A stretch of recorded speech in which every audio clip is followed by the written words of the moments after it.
Welcome to Shukla study point. आप सभी का स्वागत है आपके अपने YouTube channel Shukla study point में। मैं शिवम शुक्ला आप सभी दोस्तों का हार्दिक स्वागत करता हूं। आज हम एक यूनिवर्सिटी है जो है राजा महेंद्र प्रताप सिंह स्टेट यूनिवर्सिटी, उसका एक क्वेश्चन पेपर है जियोग्राफी का, बीए फर्स्ट सेमेस्टर का। तो बीए फर्स्ट सेमेस्टर एग्जामिनेशन 2022-23 आपको बता दूं सभी विश्वविद्यालयों का सिलेबस सेम है, इसीलिए मैं क्वेश्चन पेपर को बार बार सॉल्व करवाता हूं ताकि आप देखेंगे कि इस विश्वविद्यालय में ऐसे प्रश्न आए थे और सेम प्रश्न आपकी यूनिवर्सिटी में भी लगभग 50% तक नहीं, लगभग 90% तक क्वेश्चन एक यूनिवर्सिटी के दूसरे में फंस चुके हैं। क्योंकि जो डीडीयू में ऑब्जेक्टिव क्वेश्चन चल रहे थे उनमें आप देखेंगे राजा महेंद्र प्रताप वाले से बहुत फंसे, राजा महेंद्र प्रताप वाले में डीडीयू वाले से फंस गए हैं। तो एक प्रकार से ये, और जो बहुत सारे विश्वविद्यालय अभी की परीक्षाएं होनी बाकी हैं उनके लिए खास करके यह वीडियो लेक्चर पूर्ण रूप से समर्पित रहेगा।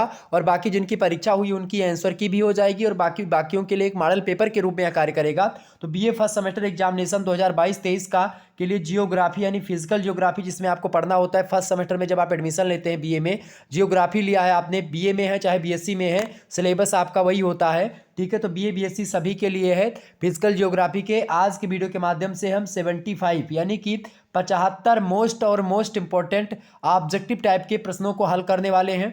ठीक है, आपको बता दूं कि इसमें आपको करना क्या होता है। इसमें आपको जो है, आप देखिएगा, इसमें आपको यहाँ पर इंस्ट्रक्शंस दिए जाते हैं कि प्रश्न पुस्तिका को तब तक न खोला जाए जब तक आपसे कहा ना जाए। ठीक है, ऑब्जेक्टिव प्रश्नों में ऐसे होता है, प्रश्न पुस्तिका में आपको 75 प्रश्न दिखेंगे ऑब्जेक्टिव टाइप के। परीक्षार्थी को किन्हीं 50 प्रश्नों के उत्तर देनी है, OMR उत्तर पत्रक पर ही हल करना है, यानी कि उसमें काला करना होता है। ठीक है, ये बात ध्यान रखेंगे। और केवल 50 प्रश्नों के उत्तर देने, 75 में से केवल 50 प्रश्न जो आपको पता हो उनको आप छांट लें और उनके उत्तर को दें, यानी इनमें से आप 25 प्रश्नों को छोड़ भी सकते हैं। तो जो प्रश्न आपको कठिन लग रहे हैं, जो नहीं आ रहे हैं, उनको आप छोड़ दीजिए 25 के 25 को, और बाकी 75 तो आ ही रहे होंगे। 75 में से 60 तो एकदम से आपको आ ही रहे होंगे अगर आपने मेरे मॉडल पेपर को देखा होगा। और निश्चित तौर पर 2022 के मॉडल पेपर से सीधे प्रश्न हमारे इस वीडियो में 2023 में आए हुए हैं। तो मैं रिकमेंड करूंगा कि 2022 की जो महासंग्राम वीडियो और जो रिवीजन क्लास आपकी पड़ी हुई थी और जो मॉडल पेपर पड़ा हुआ है ऑब्जेक्टिव का और लिखित का 2022 का प्लेलिस्ट में मैंने लगा दिया, आप उसको जरूर देख लीजिएगा,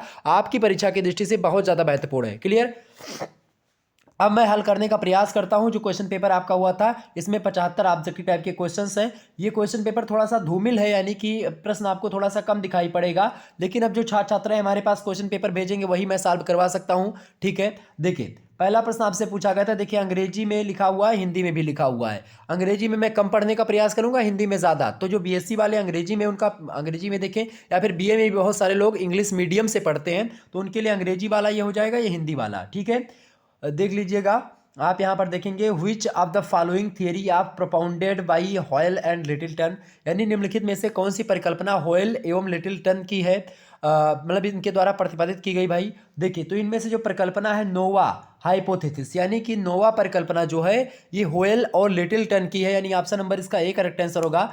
ज्वारीय परिकल्पना की बात की जाए तो ज्वारीय परिकल्पना आपकी जेम्स जीन्स की है। और निहारिका परिकल्पना आपकी किसकी है, निहारिका परिकल्पना लाप्लास महोदय की है। और ग्रहाणु परिकल्पना जो है चैम्बरलिन और मोल्टन महोदय की है। तो ये सारी चीजें मैंने आपको ऑलरेडी बता ही रखी है। हर एक जो पृथ्वी की उत्पत्ति से संबंधित और ब्रह्मांड की उत्पत्ति के संबंधित जो सिद्धांत है, इन सभी सिद्धांतों में मैंने इन सभी चीजों के बारे में आपको ऑलरेडी बताया हुआ है। अगला प्रश्न आप देखेंगे, पूछा गया दूसरा नंबर प्रश्न देखेंगे, match list 1 with list 2 and जो है select the correct answer using the codes given below, यानी सूची 1 के साथ सूची 2 को सुमेलित करो और नीचे दिए गए कोटों का प्रयोग करते हुए सही उत्तर का चयन करें। सबसे पहले इसका मिलान कर लेते हैं। भाई देखिए, इसका मिलान आप यहाँ पर प्रश्न आपका दिया हुआ है अंग्रेजी में, इधर दिया हुआ है कि जो सिंक्लाइन जियो सिंक्लाइन जो थियरी है वो किससे रिलेटेड है, तो भूसन्नति सिद्धांत जो रिलेटेड है भाई आपका, भूसन्नति सिद्धांत किससे रिलेटेड है, भूसन्नति सिद्धांत आपका पर्वत निर्माण से, यानी कि पहले का तीसरा आपका लग जा रहा है, पहले का आपका जो है तीसरा लगेगा। ठीक है, और आप देखेंगे जो आपका ये है चतुष्फलक सिद्धांत, चतुष्फलक सिद्धांत की बात किया है तो ये भाई किससे है, देखेंगे यहाँ पर पहले का कौन सा लगा दिया मैंने, पहले का आपका तीसरा लगा, पहले का आपका चौथा, कि यहाँ पर समझने का प्रयास करेंगे। और 2 भी 3 अगर आपको पता है तो आप आसानी से कर पाएंगे। ठीक है, तो इसका आपका जो होगा भाई, इसका देखेंगे क्या होगा इसका भाई, देखिए पहले का आपका इसमें होगा, पहले का होगा भाई इसमें तीसरा, पहले का तीसरा नंबर, और दूसरे का आप देखेंगे तो दूसरे का चौथा आपका होगा इसमें। चतुष्फलक सिद्धांत जो है ये महाद्वीपों की उत्पत्ति से रिलेटेड है, ये ऑप्शन नंबर बी का जाएगा आपके 4 में। ए क्या आएगा 3 में, तो यहाँ पर देखते हैं ए का 3 और बी का 4 कौन है। ए का 3 और बी का 4 आप देखेंगे, ए का 3 आप देखेंगे इसमें है और इसमें है, बी का 4 इसमें भी है और इसमें भी है, तो ये दोनों बी के और डी आपका नेगलेक्ट हो गए। अब बचा है आपका ऑप्शन नंबर ए और सी इनमें से। अब देखिए इसका करेक्ट आंसर आप देखेंगे, इसके बाद में हम देखते हैं कौन सा भाई। देखिए जो आपका तीसरा सिद्धांत है स्थिर तरंग का सिद्धांत, ये किससे रिलेटेड भाई? स्थिर तरंग का सिद्धांत जो है ये आपका किससे रिलेटेड है? ये आपका भाई ज्वार भाटा से रिलेटेड है। किससे? ज्वार भाटा से, यानी कि सी का चला जाएगा 1 में, ठीक है, वेरिएशन ऑफ टाइप्स, ठीक है। तो ऑप्शन नंबर, और अवतलन का सिद्धांत जो है ये प्रवाल भित्तियों से रिलेटेड है, तो आप लगा देंगे ऑप्शन नंबर इसका कौन सा करेक्ट आंसर होगा? C option. पहले का आपका लगेगा तीसरा, दूसरे का लगेगा चौथा, तीसरे का मतलब सी का लगेगा पहला, और आपका डी का लगेगा दूसरा, ठीक है। Option number C is right answer, C option इसका करेक्ट होगा। अगला प्रश्न आप देखेंगे, तीसरा नंबर प्रश्न आपसे पूछा गया था, variation of tropical cyclone takes place, यानी कि उष्ण कटिबंधीय चक्रवात की उत्पत्ति होती है। फटाफट से बताएंगे। उष्ण कटिबंध जो चक्रवात होता है, ये जो चक्रवात आता है भाई, ये कहाँ पर आता है? उष्ण कटिबंधीय चक्रवात ये भूमध्य सागरीय पेटी पर, तो भूमध्य रेखा के उत्तर और दक्षिण में आप देखते हैं 23 से 30 डिग्री, नहीं ये आपका भूमध्य रेखीय पेटी में आते हैं। ऑप्शन नंबर इसका बी करेक्ट आंसर होगा, ठीक है। अगला प्रश्न आप देखेंगे, चौथा नंबर प्रश्न आपसे पूछा गया है, विच of the following has measured unit in is a only percentage, यानी निम्नलिखित में से किसकी माप इकाई केवल प्रतिशत है? तो अपेक्षित आर्द्रता, रिलेटिव ह्यूमिडिटी। ऑप्शन नंबर इसका डी करेक्ट आंसर होगा। पांचवा नंबर प्रश्न आप देखेंगे, caldera topography is made for, topography माने होता है स्थल आकृति, तो कॉल्डेरा जो स्थल आकृति है, कॉल्डेरा और क्रेटर, ये सब मैंने बताया था, ये सब बाहरी स्थल आकृतियां हैं ज्वालामुखी के द्वारा निर्मित। काल्डेरा झील भी होती है बड़ा, क्रेटर जिस गड्ढे से, जिस छेद से ज्वालामुखी का उद्गार होता है उस छेद को क्रेटर कहते हैं। जब वही छेद जो होता है छोटा वाला, तो उसको क्रेटर, जो बड़ा छेद हो जाता है, कई बार जब किसी ज्वालामुखी के छेद से ज्वालामुखी निकलता है ऊपर, तो वो छेद बड़ा हो जाता है, तो उसको कहते हैं काल्डेरा। तो ऑप्शन नंबर इसका लगाएंगे ज्वालामुखी का, और आंतरिक स्थलाकृतियों में ज्वालामुखी मतलब के द्वारा, जैसे बैकोलिथ, फेकोलिथ, ठीक है, ये सब। छठवां प्रश्न आप देखेंगे, लेब्राडोर कोल्ड करंट फ्लोज आने, लेब्राडोर की ठंडी जलधारा बहती है। फटाफट से बताने का प्रयास करें, करेक्ट आंसर इसका क्या होगा? फटाफट से बताएंगे भाई, बहुत इंपॉर्टेंट प्रश्न आपके आ रहे हैं, फटाफट से सभी लोग बताने का प्रयास करेंगे। अच्छा बताओ, भूसन्नति शब्द का प्रयोग सर्वप्रथम किसने किया था? किसने किया था? तो भाई तो डाना महोदय ने किया था, यह बात ध्यान रखेंगे। संवहन तरंग का सिद्धांत किसके द्वारा दिया गया था? तो होम्स महोदय के द्वारा दिया गया था। भू संतुलन शब्द किस भाषा का शब्द है भाई? तो ग्रीक भाषा का शब्द है। और किसने दिया था भू संतुलन शब्द सबसे पहले? आइसोस्टेसिस शब्द, उसको दिया था सीई डटन महोदय ने। ये तमाम सारे प्रश्न भी आपकी परीक्षा में आ सकते हैं, आप एक बार मॉडल पेपर देखेंगे, उसमें मैंने इन सभी प्रश्नों को बताने का प्रयास किया। ये सब प्रश्न लगातार पूछे जाने वाले प्रश्न हैं।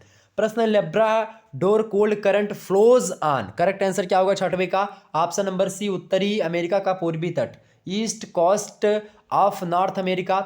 आप देखेंगे अगला प्रश्न आपका 7वां नंबर प्रश्न आप देखिएगा। 7वां नंबर प्रश्न आपकी स्क्रीन पर आ चुका है, which one of the following is not a branch of physical geography, निम्नलिखित में से कौन सी एक भौतिक भूगोल की शाखा नहीं है? देखिए, नक्षत्र भूगोल, जैव भूगोल और समुद्र भूगोल, ये आपके भौतिक भूगोल की शाखा, जबकि नगरीय भूगोल ये नहीं है। अर्बन ज्योग्राफी ये मानव भूगोल की एक शाखा है। ऑप्शन नंबर इसका बी करेक्ट आंसर होगा।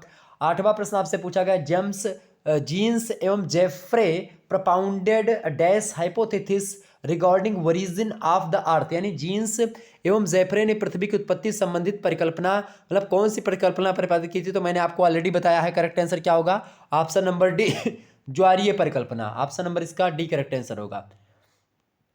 9वां नंबर प्रश्न आपसे पूछा गया था, what is the average dynasty of earth, यानी पृथ्वी का औसत घनत्व क्या है भाई? 5.5 ग्राम प्रति घन सेंटीमीटर, यानी 5.5 gram centimetre cube. Okay, option number इसका ए करेक्ट आंसर होगा 9वें का। नेक्स्ट प्रश्न आप देखेंगे, 10वां नंबर प्रश्न आपसे पूछा गया था, विच of the following is the oldest era of the history of earth, निम्नलिखित में से पृथ्वी के इतिहास का सर्वाधिक पुराना युग कौन सा है? तो वो है आपका आर्कियन, ठीक है। आर्कियन से पहले का युग हेडियन युग आता है, हेडियन सबसे पहला है, उसके बाद में आर्कियन, चूंकि हेडियन इसमें दिया नहीं है इसीलिए आर्कियन करेक्ट आंसर आपका होगा डी ऑप्शन 10वें का। अगला प्रश्न 11वां नंबर प्रश्न आप देखेंगे, who was the propounder of big bang theory of earth's variation, पृथ्वी की उत्पत्ति के जो बिग बैंग सिद्धांत है उसके प्रतिपादक कौन थे? तो जॉर्ज लेमैत्रे थे। ऑप्शन नंबर इसका ए करेक्ट आंसर होगा, जिन्होंने लगाया होगा ये उनका करेक्ट आंसर है। 12वां प्रश्न आपसे पूछा गया था, which planet has the largest number of satellites?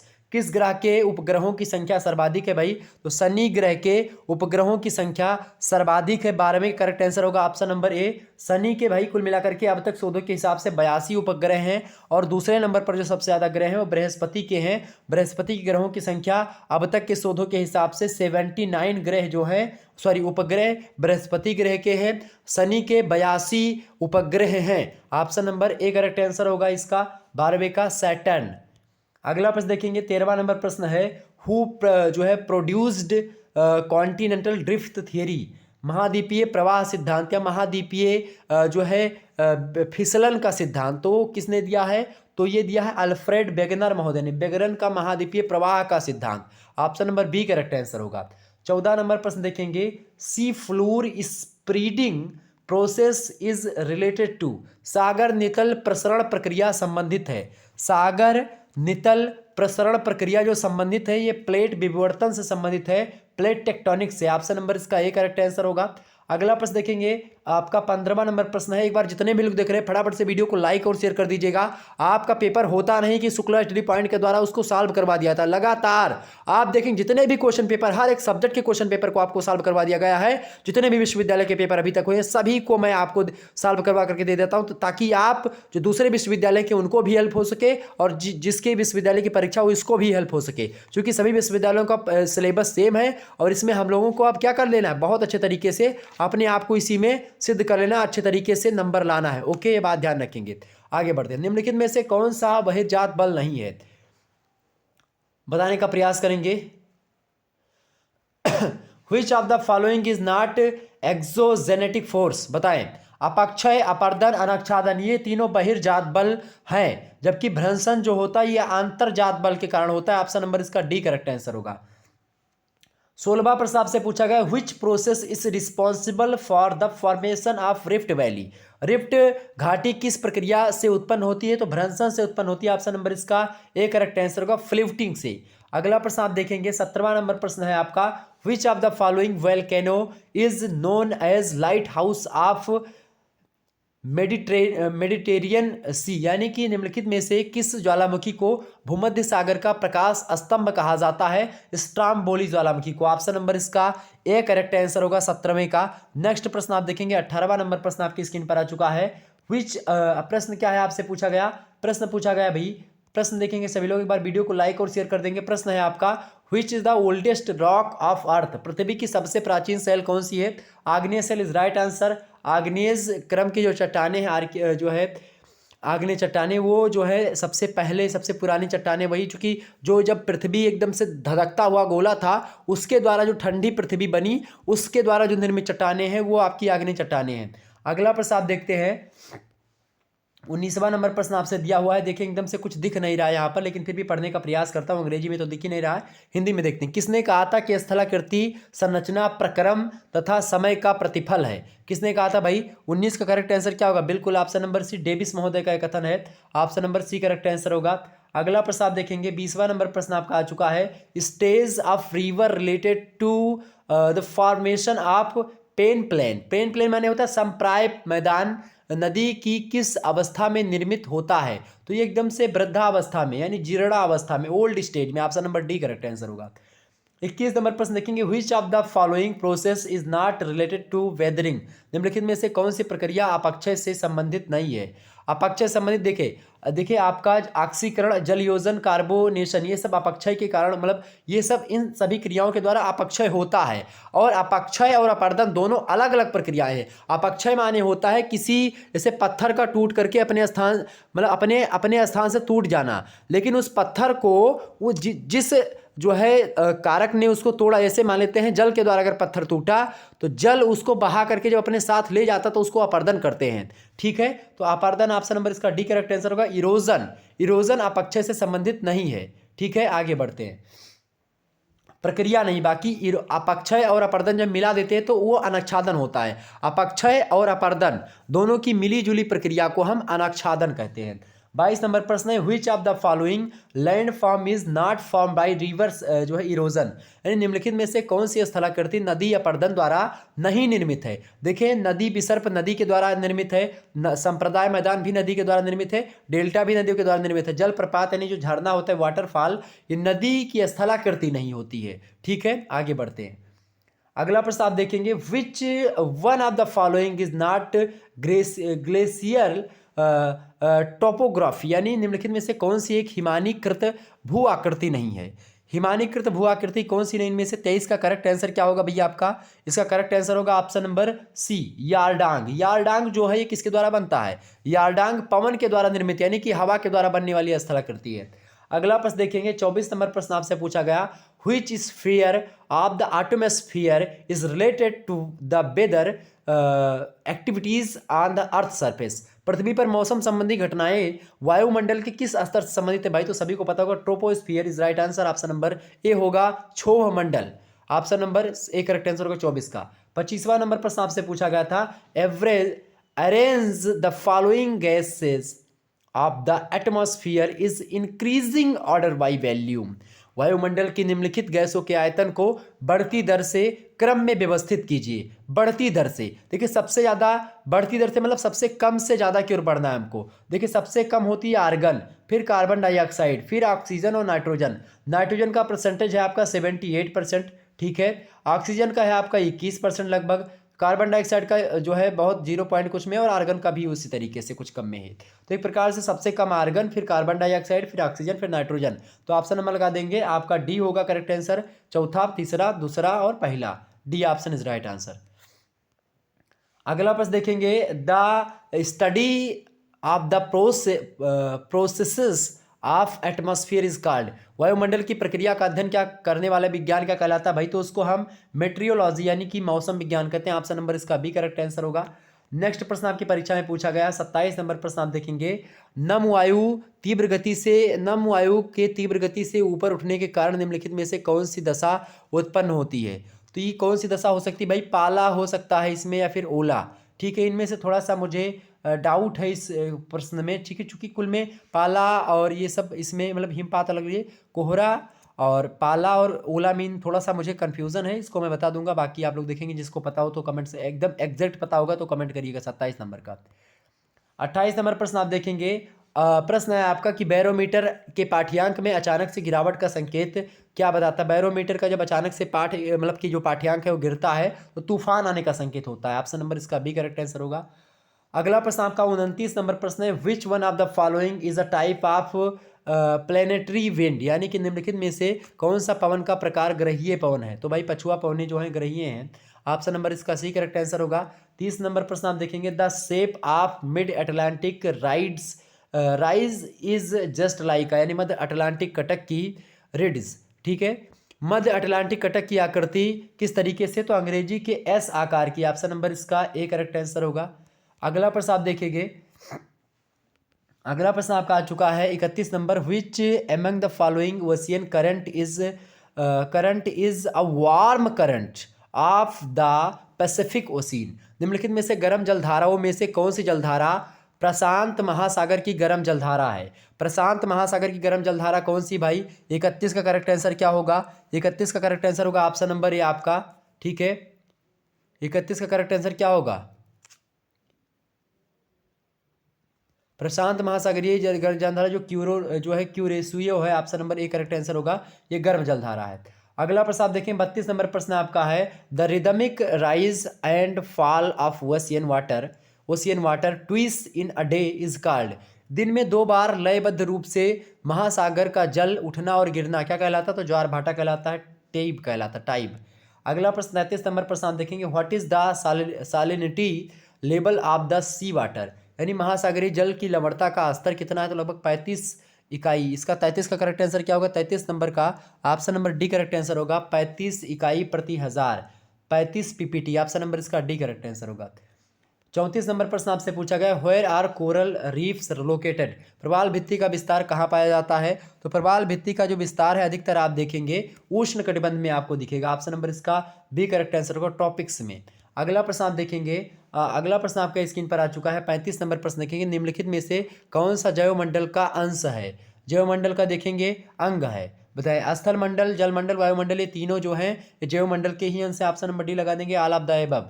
अगला प्रश्न आप देखते हैं, 36 नंबर प्रश्न आपसे पूछा गया, किस विद्वान ने विश्व की जीव भौगोलिक दशा मतलब कि जीव भौगोलिक किसमें बांटा है? जू जियोग्राफिकल रीजन्स में बांटने का प्रयास किया है। तो किसने बांटा है भाई? 36 नंबर का करेक्ट आंसर क्या होगा? प्रश्न है कि किस विद्वान ने विश्व को जीव भौगोलिक प्रदेशों में विभाजित किया है? Name of the scholar who identified the zoogeographical region of the world. Correct answer क्या होगा 36 नंबर का? Option number A, Alfred Wallace. Option number A correct answer होगा। अगला प्रश्न देखेंगे, 37 नंबर प्रश्न आपसे पूछा गया था। 37 नंबर आपसे पूछा गया था, stalactite and stalagmite are found in which region? यानी स्टेलेक्टाइट एंड स्टेलेग्माइट किस प्रदेश में पौधे मतलब पाए जाते हैं? बताएं। तो किस प्रदेशों में? चूना पत्थर युक्त प्रदेश जो होते हैं वहां पर पाए जाते हैं। ऑप्शन नंबर इसका डी करेक्ट आंसर होगा। 38 नंबर प्रश्न आप देखेंगे, व्हेन द भुज अर्थक्वेक ऑक्वेर्ड, यानी कि भुज का जो भूकंप आया था भुज में, वो कब आया था? वो 26 जनवरी 2001 में आया था। Option number B correct answer लगा देंगे आप सभी लोग। अगला प्रश्न आप देखेंगे, ये सारे के सारे प्रश्न आपकी परीक्षा की दृष्टि से बहुत ही महत्वपूर्ण है, रट लीजिए एकदम से। 29 नंबर प्रश्न है, earthquake is the result of, भूकंप का परिणाम है। भूकंप परिणाम है किसका? बहिर्जा शक्तियों का, अंतर्जा शक्तियों का, वायुमंडलीय शक्तियों का, वायु शक्तियों का। तो भूकंप जो परिणाम है ये अंतर्जा शक्तियों का परिणाम है, इंडोजेनेटिक फोर्सेस का। ऑप्शन नंबर इसका बी करेक्ट आंसर होगा। 40 नंबर प्रश्न आप देखेंगे, द बरमूडा ट्रायंगल जो है लीज इन, यानी कि बरमूडा ट्रायंगल फैला हुआ है। कहाँ पर फैला हुआ है भाई? तो ये फैला हुआ है आपका कहाँ पर? बरमूडा ट्रायंगल ये फैला हुआ है आपका भाई कहाँ पर? ये उत्तरी अटलांटिक महासागर में फैला हुआ है। ऑप्शन नंबर इसका डी करेक्ट आंसर होगा, नॉर्थ अटलांटिक ओशियन। अगला प्रश्न देखेंगे, 41 नंबर प्रश्न आपका आ चुका है, the colour of a star is an indication of its, एक तारे का रंग संकेत है उसके तापक्रम का। ऑप्शन नंबर इसका ए, टेम्परेचर का। अगला प्रश्न आप देखते हैं, 42 नंबर प्रश्न आपका आ चुका है, टॉर्नेडो ओरिजिनेट्स इन, यानी टॉर्नेडो की उत्पत्ति होती है। टॉर्नेडो की उत्पत्ति बंगाल की खाड़ी से अधिकतर मात्रा में होती है। Option number A correct answer का, बे ऑफ बंगाल। नेक्स्ट प्रश्न आप देखेंगे, 43 नंबर प्रश्न आपसे पूछा गया था। 43 नंबर प्रश्न आपसे बिल्कुल देखेंगे, 43 नंबर प्रश्न आपसे पूछा गया था, उच्चावचन की श्रेणी के अंतर्गत जो पर्वत वगैरह होते हैं वो पर्वत आता है, तो पर्वत आपका द्वितीय श्रेणी में आता है, सेकंड ऑर्डर। ऑप्शन नंबर इसका बी करेक्ट आंसर होगा। अगला प्रश्न आप देखें, 44 नंबर प्रश्न है, which of the following sea does not have coast line, यानी कि निम्नलिखित में से किस सागर की तटरेखा नहीं है? तो सारगैसो सागर की तटरेखा ही नहीं है। 44 का करेक्ट आंसर होगा ऑप्शन नंबर डी, सारगैसो सागर का कोई तटरेखा नहीं है। अगला प्रश्न देखेंगे, 45 नंबर प्रश्न आपसे पूछा गया था, which of the following land forms is formed by volcano, ज्वालामुखी द्वारा निम्न में से कौन सी भू आकृतियां निर्मित होती? बैकोलिथ, लेकोलिथ, डाइक सभी होती है। ये पृथ्वी ज्वालामुखी की आंतरिक भू आकृतिक मतलब भू आकृतियां निर्मित है। पृथ्वी के अंदर जब ज्वालामुखी निकलती है तो अंदर में ही एक प्रकार से ज्वालामुखी की जो मैग्मा होता है वो अंदर ही अंदर जब फैलता है तो वही चीज़ होती है। ऑप्शन नंबर इसका डी करेक्ट आंसर होगा। उससे डाइक और लेकोलिथ, बैकोलिथ ये सब बनते हैं, बैथोलिथ। आगे बढ़ते हैं, अगला प्रश्न 46 नंबर प्रश्न आप देखते हैं, the land forms barchan formed by which agent, भू आकृति बरखान का निर्माण कारक कौन सा है? बताएं। तो भूमिजत किसके द्वारा होता है भाई? बरखान का, बरखान जो होता है आपका, बरखान जो होता है भाई ये जो है जल के द्वारा निर्मित होता है, ठीक है, विंड के द्वारा, पवनों के द्वारा। Option number A correct answer होगा। अगला प्रश्न आप देखे हैं, अगला प्रश्न आप देखिएगा, the word peneplain was used for the first time by which, साम्प्राय मैदान शब्द का प्रयोग सर्वप्रथम किस विद्वान के द्वारा किया गया था? तो इस शब्द का प्रयोग किया था भाई किसने? WM डेविस ने। ऑप्शन नंबर इसका बी करेक्ट आंसर होगा। अगला प्रश्न हम देखेंगे, 48 नंबर प्रश्न था, great barrier reef is situated in the dash of Australia, महान अवरोधक प्रवाल भित्ति ऑस्ट्रेलिया के किस दिशा में स्थित है भाई? तो ऑस्ट्रेलिया के ये दिशा जो है वो पूरब दिशा पड़ती है। ऑस्ट्रेलिया के पूरब दिशा में ईस्ट में ऑस्ट्रेलिया की ग्रेट बैरियर रीफ पड़ती है, ठीक है, महान अवरोधक प्रवाल भित्ति। अगला प्रश्न देखते हैं, 49 नंबर प्रश्न है, what is the normal lapse rate of temperature, यानी तापक्रम की सामान्य ह्रास दर क्या है? बताएं। तापक्रम की सामान्य ह्रास दर क्या है भाई? तापक्रम की जो सामान्य ह्रास दर है वो है 6.5 सेल्सियस प्रति किलोमीटर। ऑप्शन नंबर इसका डी करेक्ट आंसर होगा। जिन छात्र छात्रों ने डी ऑप्शन लगा दिया उनका करेक्ट आंसर आपका आ रहा है। अगला प्रश्न आप सभी लोग देखने का प्रयास करेंगे, अगला प्रश्न आप देखने का प्रयास करेंगे। 50वां नंबर प्रश्न आपके स्क्रीन पर आ चुका है। 50 नंबर प्रश्न देखेंगे। The convection current theory of a Holmes is related to, बताएं। ए होम्स का संवहन यानी आर्थर होम्स का संवहन तरंग का सिद्धांत किससे संबंधित है? प्रश्न बड़ा ही अच्छा है। तो संवहन तरंग का जो सिद्धांत है किसका? आर्थर होम्स महोदय ने दिया था। और आपसे पूछा जा रहा है किससे संबंधित है। आर्थर होम्स महोदय ने 1928 से 1929 ईस्वी के लगभग में यह सिद्धांत दिया था। यह पर्वत निर्माण से रिलेटेड है। आर्थर होम्स का संवहन तरंग का सिद्धांत। ऑप्शन नंबर बी लगा दीजिएगा 50वें का, माउंटेन बिल्डिंग। अगला प्रश्न देखिए, बिल्डिंग। अगला प्रश्न आप देखते हैं 51 नंबर प्रश्न आपसे पूछा गया। व्हिच एलिमेंट आर जो है involvement in the formation of interior layer NiFe of the earth, यानी पृथ्वी की आंतरिक परत निफे के निर्माण में किन तत्वों की प्रधानता? निफे जैसा कि नाम से ही स्पष्ट हो रहा है, निफे, निफे को हम अंग्रेजी में इस प्रकार से लिखते हैं NIFI। NI से होता है, सॉरी ये NIFE, निफे। NI का मतलब होता है निकल, ठीक है, और FE का मतलब होता है फेरस, या एक प्रकार से फेरियम यानी लोहा।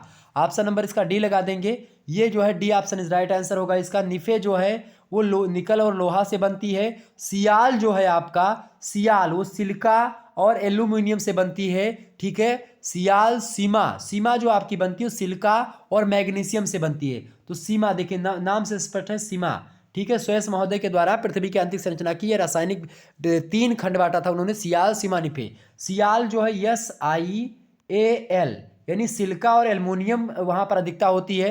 सीमा माने होता है सिलिका और आपका मैग्नीशियम, ये सेकंड लेयर है पृथ्वी की। और आपकी जो लास्ट है उसको बोला था निफे। निफे मतलब कि निकल और फेरस की अधिकता यहाँ पर पाई जाती है। तो ऑप्शन नंबर डी लगेगा। क्या पूछा जा रहा है आपसे? आपसे पूछा जा रहा है कि पृथ्वी की आंतरिक संरचना, आंतरिक जो परत है निफे, उसके निर्माण में किन तत्वों की प्रधानता? तो ऑप्शन नंबर डी लगाएंगे, निकल एंड आयरन यानी फेरियम या फेरस। 52 नंबर प्रश्न आप देखते हैं। Karst landforms are formed by, karst स्थलाकृतियां निर्मित होती हैं किसके द्वारा? तो क्रास्ट स्थलाकृतियां जो होती हैं वह जो निर्मित होती है भाई, वो भूमिगत जल के द्वारा निर्मित होती है, अंडर ग्राउंड वाटर के द्वारा। ऑप्शन नंबर इसका सी करेक्ट आंसर होगा। 53 नंबर प्रश्न आप देखेंगे। हु प्रोपाउंडेड सबस्टी जो है एक प्रकार से क्या है, subsidence theory related to the formation of coral reefs, यानी प्रवाल भित्तियों के निर्माण से संबंधित निमज्जन सिद्धांत। निमज्जन सिद्धांत के प्रणेता कौन है भाई? निमज्जन सिद्धांत के प्रणेता कौन है? 53 नंबर का करेक्ट आंसर क्या होगा? निमज्जन सिद्धांत के प्रवर्ता है आपके डार्विन महोदय। ऑप्शन नंबर सी लगा दीजिएगा। अगला प्रश्न आपसे पूछा गया 54 नंबर प्रश्न है। Who was used first of all the term plate, सर्वप्रथम शब्दावली प्लेट किसने प्रयुक्त की थी? तो प्लेट शब्द का प्रयोग सर्वप्रथम किसने किया था भाई? 54 नंबर का करेक्ट आंसर बिल्कुल आपका क्या होगा? टूजो विल्सन ने सर्वप्रथम प्लेट शब्द का प्रयोग किया था। Tuzo Wilson is right answer, C option होगा। 1965 में यानी 1965 में टूजो विल्सन ने सर्वप्रथम प्लेट शब्द का प्रयोग किया था। अगला प्रश्न आप देखते हैं। अगला प्रश्न आपका है 55 नंबर प्रश्न आप देखेंगे। 55 नंबर प्रश्न आपका दिया है, जो लोग जितना मतलब जो भाग जितना बड़ा होगा उसका घनत्व तो उतना ही कम होगा, और जो भाग जितना छोटा होगा उसका घनत्व तो उतना ही अधिक होगा। या किसने कहा था? तो घनत्व के बारे में ये परिभाषा किसने दी है? इसमें थोड़ा सा मतभेद है। हालांकि जॉर्ज एरी या हेफोर्ड या प्राट, इन तीनों में से इन तीनों ने चूंकि घनत्व पर काम किया है, मुख्य रूप से जॉर्ज एरी ने और काम किया है, और जो है हेफोर्ड ने भी काम किया काफ़ी। तो इनमें थोड़ा सा संदिग्धता है, ठीक है। मैं इस पर चर्चा करूंगा, बाकी और सारे प्रश्न के उत्तर आपको दिखाई पड़ेंगे। अगला प्रश्न आपका 56 नंबर प्रश्न देखेंगे। धरातल पर स्थित वह स्थान जहां सर्वप्रथम भूकंप का अनुभव किया जाता है उसको क्या कहते हैं? उसको एपी सेंटर बोलते हैं। क्या? अधिकेंद्र बोलते हैं। क्या? Option number C correct answer होगा, अधिकेंद्र। रट लीजिएगा, अधिकेंद्र अंग्रेजी में लिखिए एपी सेंटर, ठीक है। एपी सेंटर, चूंकि अभिकेंद्र और अधिकेंद्र में आप भटक जाते हैं। अधिकेंद्र, option number C epicentre. Next प्रश्न आप देखते हैं। 57 नंबर प्रश्न आपका आ चुका है। Which is called ring of fire, अग्निवृत्त किसे कहते हैं? देखिए अग्निवृत्त में थोड़ा चौंक जाएंगे आप। रिंग ऑफ फायर देखिए, रिंग ऑफ फायर बोला जाता है परिप्रशांत महासागरीय पेटी को, ठीक है। सरकम पैसिफिक ओशियन बेल्ट, ओके। आगे बढ़ते हैं। क्योंकि यहाँ पर क्या होता है कि ज्वालामुखियाँ बहुत ज़्यादा होती है, इसीलिए उसको क्या बोलते हैं? अग्निवलय। अगला प्रश्न है। How much percentage oxygen constitute the total gases composition of the atmosphere, वायुमंडल में ऑक्सीजन कुल गैसेस की कितनी प्रतिशत मात्रा में पाई जाती है? तो जो है 21% ऑक्सीजन है। और 78% आपकी जो है नाइट्रोजन गैस है। क्लियर, आगे बढ़ते हैं। 59 नंबर प्रश्न आपसे पूछा गया, which type of rainfall occur in जो है इक्वेटर रीजन, यानी कि विषुवत रेखीय प्रदेशों में किस प्रकार की वर्षा होती है। तो विषुवत रेखीय प्रदेशों में आप देखते हैं जो है संवहनीय वर्षा होती है। ऑप्शन नंबर इसका डी करेक्ट आंसर होगा। 60 नंबर प्रश्न आपसे पूछा गया था, the biggest planet of the solar system is, सौर परिवार का सबसे बड़ा ग्रह है, सौर परिवार का सबसे बड़ा ग्रह है ऑप्शन नंबर ए जुपिटर, यानी कि बृहस्पति जो है ये सौर परिवार का सबसे बड़े ग्रह है। अगला प्रश्न, और सबसे छोटे ग्रह कौन सा सौर परिवार का, तो वो है अपना बुध यानी मरकरी। आगे बढ़ते हैं, और दूसरे नंबर का सबसे बड़ा ग्रह कौन सा है, वो है आपका शनि। क्लियर, पृथ्वी की जुड़वा बहन कौन सी है, तो वो शुक्र है। ठीक है, सबसे गर्म ग्रह कौन सा है, सबसे गर्म ग्रह जो है आपका शुक्र पड़ता है, चूंकि बुध जो है दिन में ज़्यादा गर्म हो जाता है और रात्रि में ठंड हो जाता है। ठीक है, इस प्रकार। अगला प्रश्न आप देखते हैं, 61 नंबर प्रश्न आपसे पूछा गया, earth rotates in direction from, पृथ्वी की घूर्णन दिशा कैसी है, पश्चिम से पूरब, यानी west to east. Option number इसका ए करेक्ट आंसर होगा 61 नंबर का। अगला प्रश्न आप देखने का प्रयास करेंगे। अगला प्रश्न आपका आ चुका है 62 नंबर प्रश्न आप सभी लोग देखेंगे, संगमरमर उदाहरण है, marble is an example of, संगमरमर किसका, कायांतरित चट्टानों का यानी रूपांतरित चट्टानों का, मेटामॉर्फिक रॉक्स का एक उदाहरण है संगमरमर। ऑप्शन नंबर इसका ए करेक्ट आंसर होगा।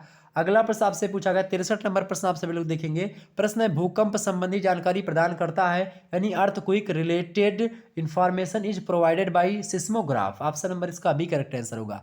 63 नंबर का B option is right answer. 64 number प्रश्न बहुत ही महत्वपूर्ण है, हमेशा पूछा आता है और मैंने बार बार इन सभी प्रश्नों पर चर्चा करी है। लगभग यहाँ से आपके लगभग जो है 40 से 50 प्रश्न आप देखेंगे हमारे मॉडल पेपर से ही आए हुए हैं, और बाकी प्रश्न आप देखेंगे तो जो 2022 वाले मॉडल पेपर आप देखेंगे उनमें से बहुत सारे प्रश्न पूछे गए।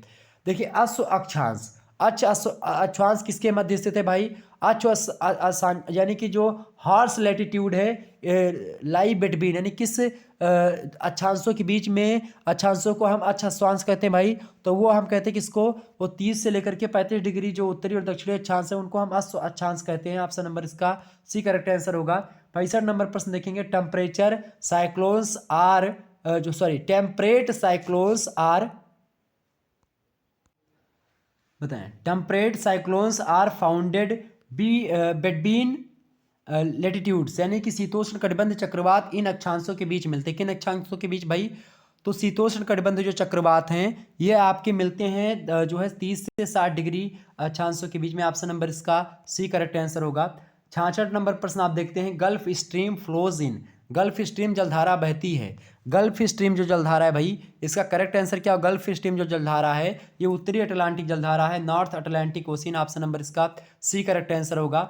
अगला प्रश्न आप देखते हैं, 67 नंबर प्रश्न आपकी स्क्रीन पर आ चुका है, what is the instrument to measure the speed of wind, यानी वायु की गति को मापने का यंत्र क्या है, तो उसको बोलते हैं एनीमोमीटर। ऑप्शन नंबर इसका ए करेक्ट आंसर होगा। A option is right answer. 67 number का ए, एनीमोमीटर वायु की गति को नापने का यंत्र है।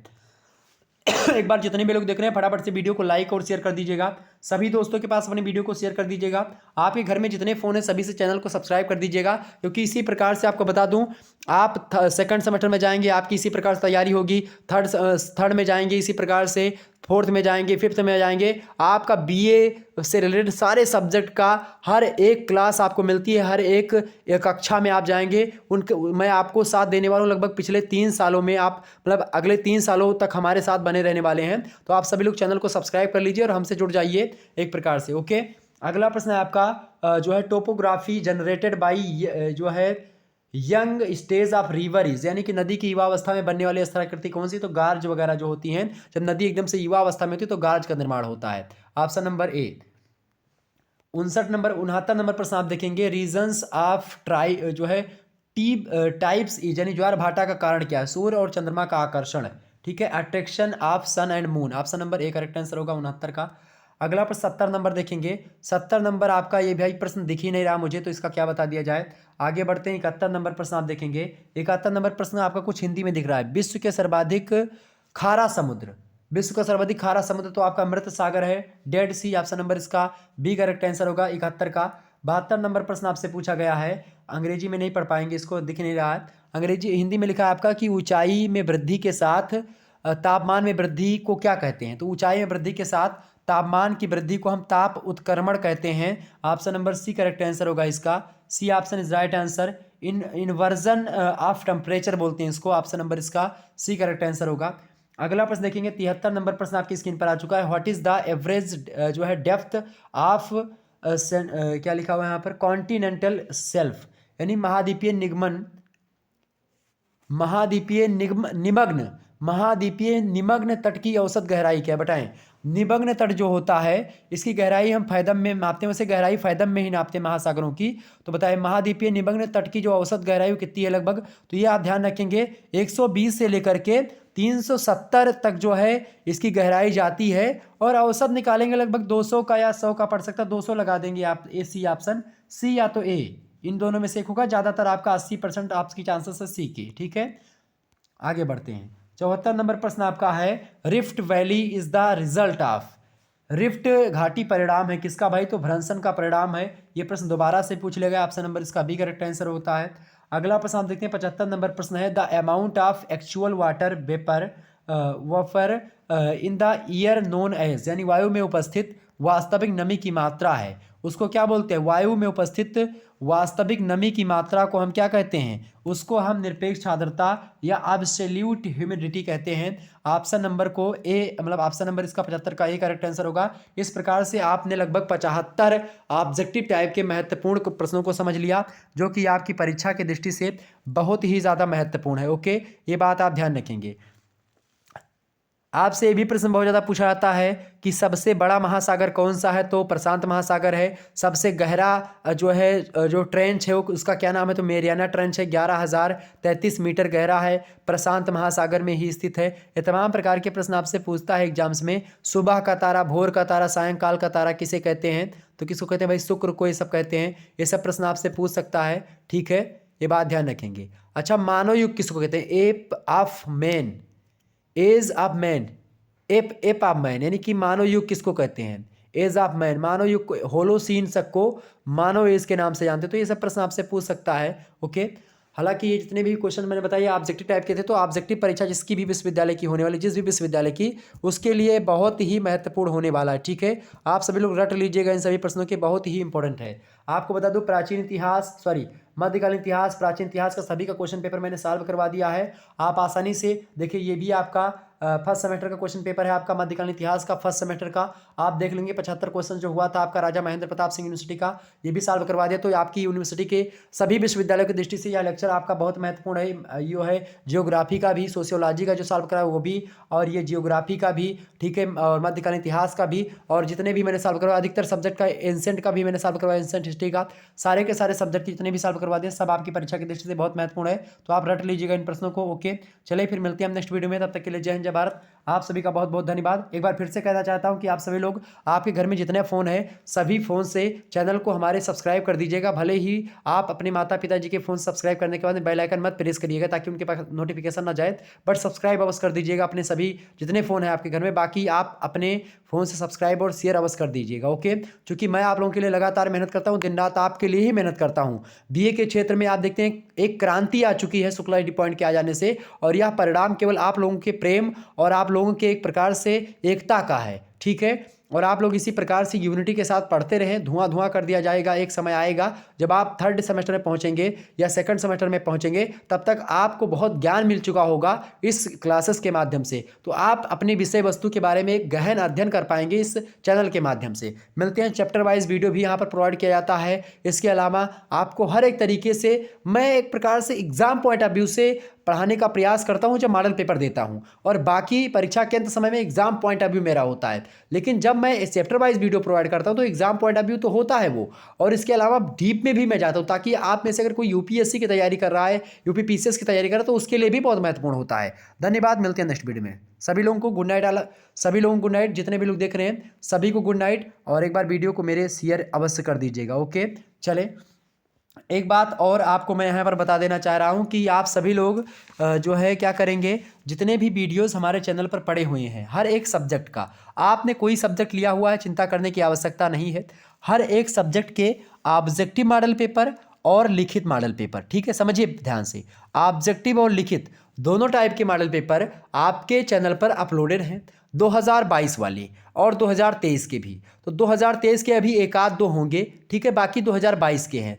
और 2022 के बहुत ही ज़्यादा महत्वपूर्ण है। मैंने देखा जितने भी क्वेश्चन पेपर मैं सॉल्व करवा रहा हूँ सब हूबहू 2022 के मॉडल पेपर से आ रहे हैं। 2022 के जो क्वेश्चन पेपर सॉल्व कर रहे हैं उससे आ रहे हैं। तो 2022 वाले जितने क्वेश्चन, जितने वीडियोज़ को मैंने मतलब सम्मिलित कर दिया है आपके प्लेलिस्ट में, तो आप उन वीडियोज़ को जरूर देख लीजिएगा, क्योंकि वह वीडियो इसीलिए मैंने प्लेलिस्ट में शामिल करी ताकि आपकी परीक्षा के दृष्टि से, मतलब आपकी परीक्षा अच्छी जाए, ठीक है। तो आप लोग उन वीडियोस को देख लीजिएगा, निश्चित तौर पर आपको कोई हराने वाला नहीं मिलेगा। आप अपनी यूनिवर्सिटी के टॉपर भी बन सकते हैं अगर आपने उन सारी वीडियोस को देख लिया जो कि मैंने मॉडल पेपर मतलब कि अपने प्लेलिस्ट में सम्मिलित करी है। तो यूट्यूब पर आप जाएंगे तो उसमें प्लेलिस्ट होती है हर एक चैनल पर, तो उसी प्लेलिस्ट में आप जाएंगे तो आपको मिल जाएगा। ओके, चलिए फिर, धन्यवाद, मिलते हैं नेक्स्ट वीडियो में। Good night, I love you.